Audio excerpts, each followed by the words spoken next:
नमस्कार, मी सिद्धेश ताकवले. दुपारचा 1 वाजतोय आणि आपण पाहता जय महाराष्ट्र बुलेटिन मध्ये आपल्या सगळ्यांचं स्वागत. बुलेटिनच्या सुरुवातीलाच बातमी अधिवेशनातून.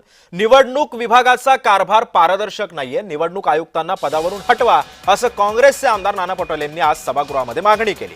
आयुक्तांना हटवण्याचा अधिकार सभागृहाचा नाहीये असं सभागृहाचे अध्यक्ष राहुल नार्वेकरांनी पटोलेंना प्रत्युत्तर दिलं.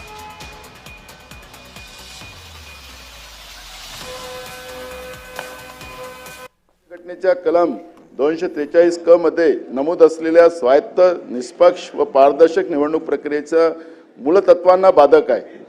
या कारणास्तव सदर कृती ही राज्य निवडणूक आयुक्ताविरुद्ध महाभियोग समान प्रक्रिया राबवण्याची गरज असल्याचे माझे मत आहे. आपल्या हस्तक्षेपाने संविधानाच्या अधिष्ठानावर आधारित असलेली निवडणूक प्रक्रिया अबाधित राहील असा मला विश्वास आहे. भारतीय राज्यघटनेचे कलम 243 क मधील तरतुदीनुसार राज्याच्या राज्य निवडणूक आयुक्ताविरोधात बेकायदेशीर कृत्य केल्याबद्दल त्यांना पदावरून दूर करण्याची आवश्यक प्रक्रिया तात्काळ सुरू करण्यासाठी आपण शासनाला निर्देश द्यावा. अध्यक्ष महाराज, याच्यामध्ये एक घटना अजून झाली अध्यक्ष महाराज, की जसं 3 तारखेचं काउंटिंग होतं आणि त्यांनी आता त्याला 21 तारखे केली.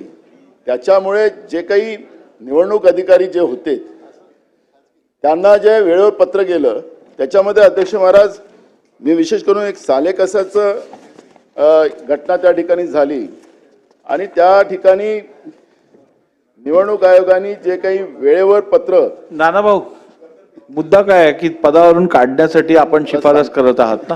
काही मी सांगतो ना अध्यक्ष, ठीक आहे. आता नाही, वेळ आपल्याला अजून घालवता येणार नाही. नाही, बसून घ्या. आपण 243 क च्या अनुसार त्यांना पदावरून काढण्याची मागणी केली आहे. 243 क च्या अनुसार पदावर न काढायचं असेल तर 123 आणि 124 आर्टिकल 123 आणि आर्टिकल 124 प्रमाणेच काढता येतं.